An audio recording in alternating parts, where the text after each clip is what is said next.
1939 թվականին թատերագետ գրականագետ Ռուբեն Զարյանին հայպետ հրատ այցելության է գալիս առաջացած տարիքով մի կին ու ներկայանում Մարիամ Թումանյան։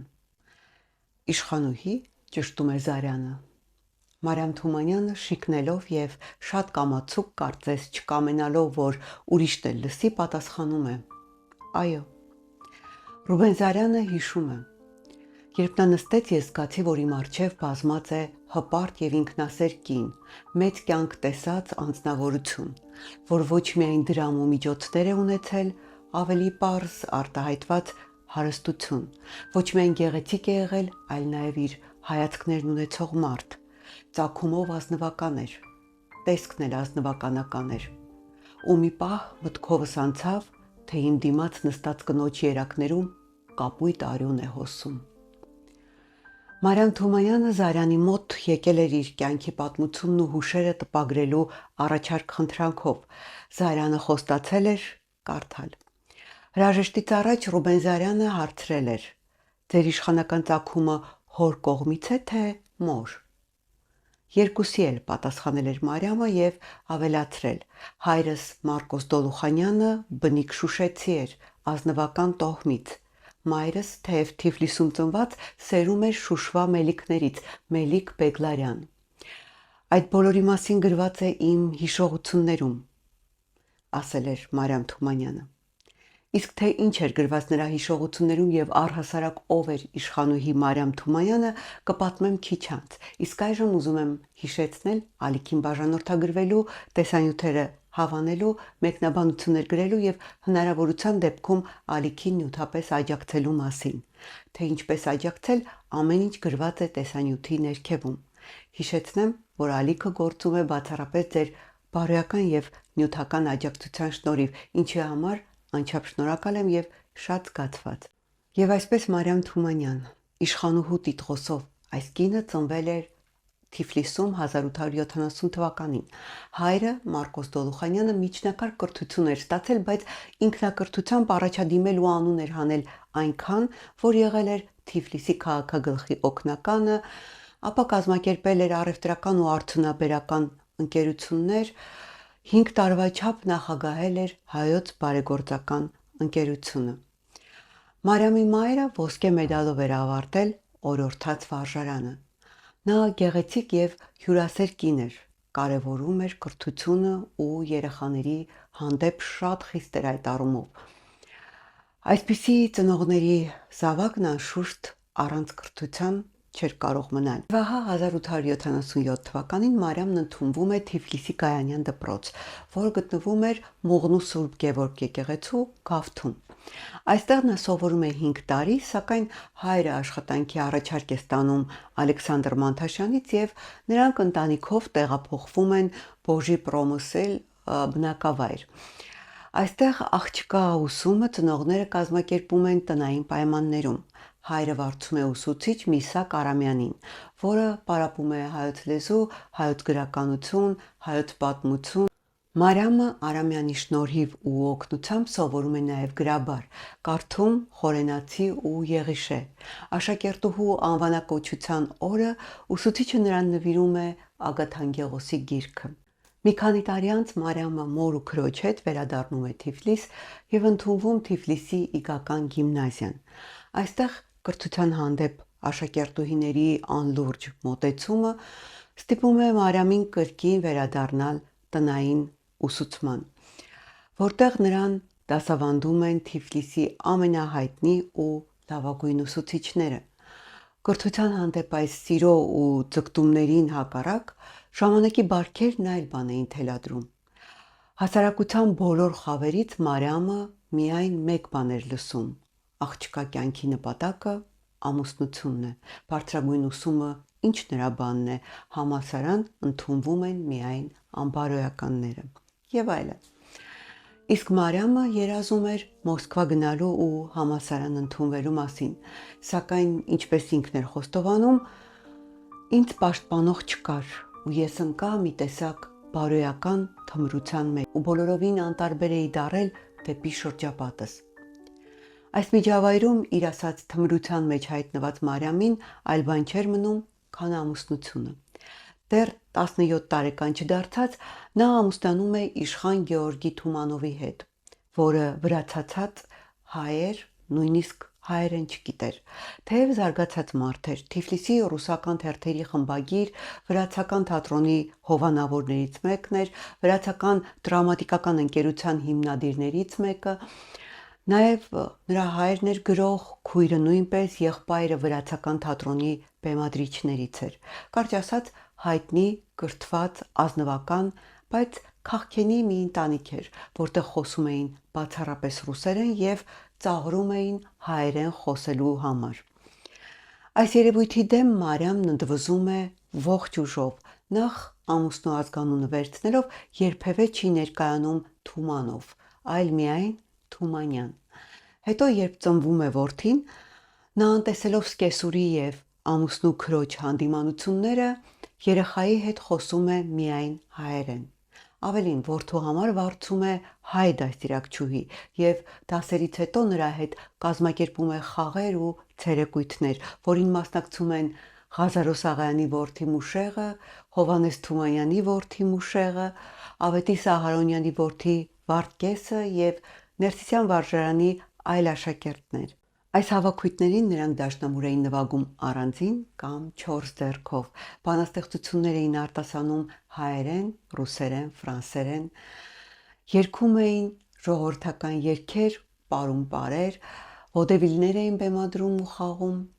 Երեխաների հետ այս վարժություն խաղ զբաղմունքը Մարիամ Թումանյանի համար դառնում է սկիզբ ու մուտք դեպի հասարակական գործունեությունը։ 1891 թվականին հրատարակիչ Տիգրան Նազարյանը առաջարկում է Մարիամին մասնակցել հրատարակչական ընկերության օգտին կազմակերպված պարահանդեսին եւ ապա ստանձնել պարահանդեսի կառավարչի պաշտոնը։ Այնուհետև Մարիամն ընտրվում է հրատարակչական ընկերության վարչության անդամ, հետո վարչության անդամ է դառնում մի շարք այլ ընկերությունների, բարեգործական, դրամատիկական, երբեմն նախագահ է լինում, երբեմն էլ նախագահի փոխանորդ, հետո ինքնուրույն ստեղծում է նոր ընկերություններ։ 1893-ին առաջին անգամ Մարիամ Թումանյանն ուղևորվում է արտասահման մոր ու քրոջ հետ։ Մեկնում է Ավստրիա, Վիեննա, որտեղ հանդիպում է ամենայն հայոց կաթողիկոս Ղրիմյան հայրիկին։ Ավելին, կաթողիկոսին նվիրված ընթրիքի ժամանակ 23-ամյա իշխանուհին ճառ է ասում կնոջ դերի եւ ազատության մասին։ Ղրիմյան հայրիկը ոգևորվում ու հիանում է Մարիամի համարձակ ու ազատատենչ կերպարով։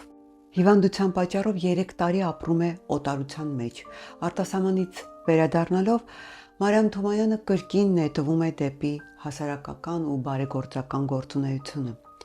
Լինելով պատմության, արվեստի ու հատկապես գրականության մեծ սիրահար, Մարիամը մտերիմ էր ժամանակի անվանի մտավորականների Գաբրիել Սունդուկյանի, Սմբատա Շահազիզի, Գրիգոր Արթրունու, Պերճ Պրոշյանի, Մուրացանի, Գևորգ Բաշինջաղյանի, Եղիշետ Հադևոսյանի, Լևոն Շանթի եւ ուրիշների հետ։ Առանձնակի սիրով ու խանդաղատանքով էր վերաբերվում Հովհաննես Թումանյանին։ Բարձր գնահատելով Թումանյանի տաղանդն ու մեծությունը, Մարիամը բազմիցս նյութապես օգնել էր նրան։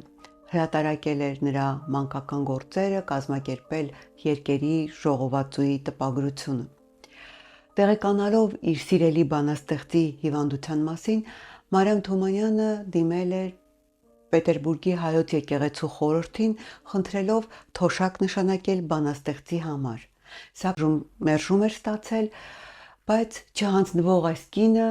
հարցը լուծել էր Թումանյանի օգտին ներկայացում կազմակերպելու եւ ստացած հասույթը նրան տրամադրելու տարբերակով։ Թումանյանը շնորհակալ սրտով էր ընդունել իշխանուհու բարեկամությունը, թերևս նրանց հարաբերությունները մի քիչ ավելին են եղել, քան պարզապես բարեկամությունը։ Թումանյանը որպես նորմալ տղամարդ բնականաբար անտարբեր չի մնացել այս գեղեցիկ, կրթված, հետաքրքիր ու հոգատար կնոջ հանդեպ։ Սիրո պես մի բան ծնվել էր նրանց երկուսի սրտում, սակայն այդ սերը մնացել է նամակների ու բանաստեղծական տողերի մեջ միայն։ Մարիամ Մարկովնա դիմելաձևը Թումանյանը կրճատել դարձրել էր մարմար։ Իր սիրելի մարմարին ուղված նամակներում Թումանյանը բազմաթիվ բանաստեղծություններ է գրել եւ ծոնել նրան։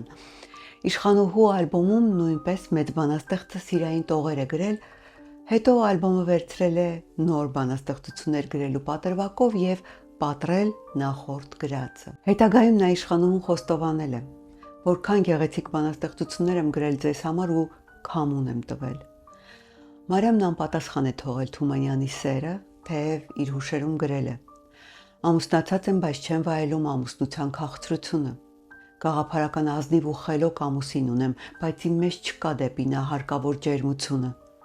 Թեև շատ եմ գնահատում նրան եւ խորապես հարգում եմ։ Երեխաներ ունեմ, որոնց շատ եմ սիրում, բայց նրանք չեն լցնում իմ ամբողջ էությունը։ Մի մտերիմ ու քնքուշ բարեկամ ունեմ, որի երջանկության համար պատրաստ էի ամեն տեսակ զոհաբերություն անել։ Սակայն նա ուժ չի գտել իր մեջ զոհաբերության համար։ Թերևս երկուսն էլ չեն գտել, գիտակցելով ու գնահատելով ընտանիքի դերն ու կարևորությունը։ Նույն հուշերում Մարիամը խոստովանել է. մենք չէինք կարող միանալ, որովհետև երկու ընտանիք պիտի քանդվեր, իսկ ուրիշի դժբախտության վրա հիմնված բախտավորությունը երբեք ուրախություն չի տալիս մարդուն։ Թումանյանները չեն կարողացել միանալ, բայց նրանց սերը իրենց սրտում ու զգացողություններում գաղտնի պահած, երկուսին էլ ոգեշնչել է ու նոր արարումների մղել։ Թումանյանի սիրուց թե հայկական օպերա ունենալու ձգտումից իշխանուհին Կոմիտասին ուղարկել է Թումանյանի ժողովածուն եւ հայտնել իր սրտի փափագը, ստեղծել անուշ օպերան։ Կոմիտասը համաձայնել է, գրել է որոշ հատվածներ, նույնիսկ մի երկու կտոր կատարել է իշխանուհու տանը, բայց ցավոք ինչ-ինչ պատճառներով օպերան չի ավարտվել։ Իդեպ իշխանուհու տանը յուրաքանչյուր հինգշաբթի հավաքվել են մտավորականները, ընթրել, զրուցել ու ներկայացրել են իրենց նոր ստեղծագործությունները։ Ստեփան Լիսիցյանը, որ հրատարակում էր Հասկեր մանկական ամսագիրը, Մարիամ Թումանյանին հրավիրել է աշխատակցել հանդեսին։ Իշխանուհու առաջարկով Հասկերում բացվել է նոր բաժին Մարիամ տատիկի տոպրակից անվամբ, որտեղ տպագրվել են Մարիամ Թումանյանի խրատական զրույցներն ու պատմությունները։ Մշակութային ու ստեղծագործական աշխատանքին զուգահեռ Մարիամ Թումանյանն ակտիվ զբաղվել է նաև բարեգործական գործունեությամբ։ 1896 թվականին նա իր միջոցներով բացել է գորգագործական ուսումնարան արհեստանոց, որպեսզի կարողանա ոչ միայն ապահովել աշխատանքով չքավոր կանանց, այլ նաև տարածել հայկական գորգարվեստն ու գորգագործությունը լայն հասարակության մեջ։ Առհասարակ Մարիամ Թումանյանը ինձ համար շատ յուրահատուկ, զարմանալի ու հետաքրքիր երևույթ է, լինելով կրթված ու զարգացած մարդ, մշտական ուշադրության է արժանացրել մշակույթի մարդկանց, լինելով հոգատար ու բարեսիրտ կին, երբեք աչքաթող չի արել կանանց խնդիրներն ու հոգսերը, ամեն կերպ օգնել է ու խրախուսել է նրանց։ Եվ ի վերջո լինելով 6 երեխաների մայր, մշտապես անհանգստացել ու մտահոգվել է որբ երեխաների ճակատագրով ու անընդմեջ օգնել ու աջակցել է նրանց։ Ավելին, 1900 թվականին Կովկասի հայոց բարեգործական ընկերությունը որոշել է Թիֆլիսահայ առևտրական Խուդադյանի կտակած գումարով աղջիկների համար որբանոց բացել։ Մարիամ Թումանյանը ստանձնել է դրա կազմակերպչական ու ղեկավարման աշխատանքները։ 1.5 տարի զբաղվել է որբանոցի բացման թույլտվություն ստանալով, ապա նաև շենքը կարգի բերելու, կահավորելու եւ երեխաների համար անհրաժեշտ իրեր ձեռք բերելու գործերով։ Նա մեծ սիրով ու եռանդով է լցվել այս գործին։ Սկզբնական շրջանում ունեցել են 20 որբուհի ու զբաղվել են նրանց խնամքով ու կրթությամբ։ Մարիամը ոչինչ չի խնայել երեխաների համար։ Մահճակալները Վարշավայից է բերել տվել, հատուկ լվացարաններ ու լողարաններ է պատվիրել եւ այլն։ Սա դուրս չի եկել վարչության անդամ բարձրաշխարհիկ կանանց։ Նրանք դժգոհել են, ասելով, թե կարիք չկա որբուհիներից բարիշնյաներ պատրաստել, ընդամենը անհրաժեշտ է նրանց կերակրել, հագցնել եւ մի թեթև ուսում տալ։ Դա բավարար է լավ աղախին լինելու համար։ Սա վրդովեցրել է իշխանուհուն, քանի որ նա ծրագրել էր այդ աղջիկներից պատրաստել զարգացած անհատներ, որոնք մեկնելով երկրի զանազան վայրեր լուսավորություն կտարածեին այնտեղ։ Որբանոցի գործունեության ընթացքում իշխանուհի Մարիամ Թումանյանը որբուհիներին դաշնամուր է նվիրել եւ երաժշտության դասեր տվել։ Նրանց հետ ներկայացումներ է բեմադրել, համերգներ կազմակերպել։ Որբոյիները շատ կարճ ժամանակահատվածում միանգամայն կերպարանափոխվել են։ Աչքի են ընկել բարեկիրթ ու վայելուչ շարժուձևով, այնքան լավ են սովորել, որ նրանցից շատերն իրենց կրթությունը շարունակելու համար ընդունվել են Հովնանյան եւ Գայանյան վարժարանները։ Որբանոցում իշխանուհու ծավալած աշխատանքի բարոյական ամենամեծ վարձատրությունն այն է եղել, որ որբոյիները նրան սիրել են անմնացորդ եւ սիրել են այնքան ուժգին ու այնքան անկեղծ, որ Մարիամին մայրիկ են կոչել։ Մարիամ Թումանյանի արածը որքան էլ նվիրական ու վեհ, բայց միևնույն ժամանակ հոգեմաշ աշխատանք էր, որը հյուծել էր նրա առողջությունը։ Ուշքի գալու, առողջությունը կարգի բերելու նպատակով իշխանուհին մի քանի տարով մեկնել է Շվեյցարիա բուժվելու։ Ու թեև վերադարձին բժշկին խոստացել էր այլևս չզբաղվել հասարակական գործունեությամբ, այնուամենայնիվ չդիմանալով վերստին ներգրավվել էր ու տրվել էր նախկին զբաղմունքին։ Սկզբում հրատարակել էր մանկական գրքեր, այնուհետև այլ գործիչների հետ կազմակերպել էր աշակերտական աշխատանքային գաղութ, որի նպատակն էր փողոցի վատ ազդեցությունից փրկել չքավոր ու որբ երեխաներին։ Այս կերպ նրանք փորձել էին դարձի բերել 80 երեխայի։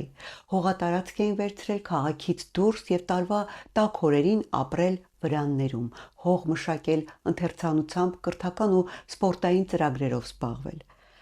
Սակայն 1914-ին սկսած պատերազմը ոչ միայն այս լավ գործի վերջը դրեց, այլ ընդհանրապես Թիֆլիսում մարեց հասարակական կյանքը։ Մարիամ Թումանյանը, որ սովոր չէր ձեռքերը ծալած նստել, իրեն նետում է մեկ այլ ասպարեզ։ Նա կազմակերպում է թոքախտի դեմ պայքարող ընկերություն եւ ինքն էլ դառնում դրա վարչության նախագահը։ Հանգանակությունների, ներկայացումների, համերգների հասույթով Աբասթումանում կառուցվում է թոքախտավորների առողջարանը։ Իր այս նշանակալի ձեռնարկը գլուխ բերելու համար Մարիամը դիմում է փոխարքայի տիկնոջը, համոզում նրան աջակցել այս կարևոր ձեռնարկին։ Գործը հաջող ընթացք է ստացել։ 1912-ից սկսվել է առողջարանի կառուցումը։ 1917 թվականին առողջարանը, երբ արդեն կարող էր 50 հիվանդ ընդունել, հենց այդ պահին վրա է հասել հոկտեմբերյան հեղափոխությունը։ Աբասթումանցի հեղափոխականները թալանել են առողջարանը եւ կառուցված մասը եւ կիսակառույց հատվածը։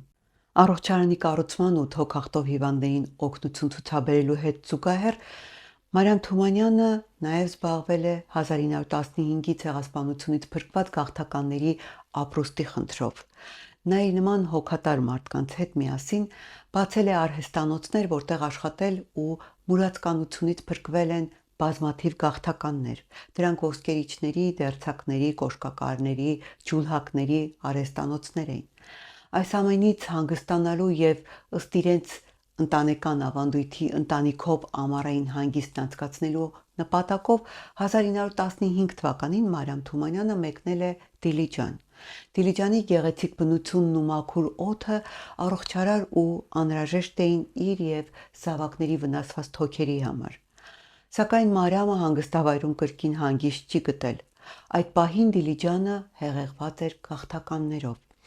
Մարիամ Թումանյանը, մոռանալով հանգստի մասին, արագ կազմակերպել էր ջուլհականոց եւ գորգագործական արհեստանոց։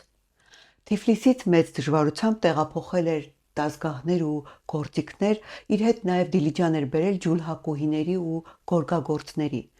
Թիֆլիսում նա դիմել էր նկարիչ Եղիշե Թադևոսյանին եւ խնդրել իրենց համար հայկական ոճով գորգանկարների էսքիզներ պատրաստել, ըստ որի Դիլիջանի գորգագործները հյուսել են գորգեր ու կարպետներ։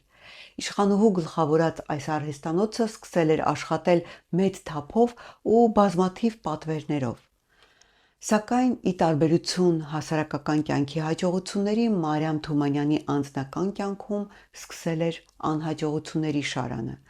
Այն պահին, երբ իր հետ Դիլիջանում գտնվող թոքախտով ծանր հիվանդ աղջիկը պայքարում էր մահվան դեմ, Մարիամին Թիֆլիսից հեռագրում ու տեղեկացնում են, որ ամուսինը վախճանվել է։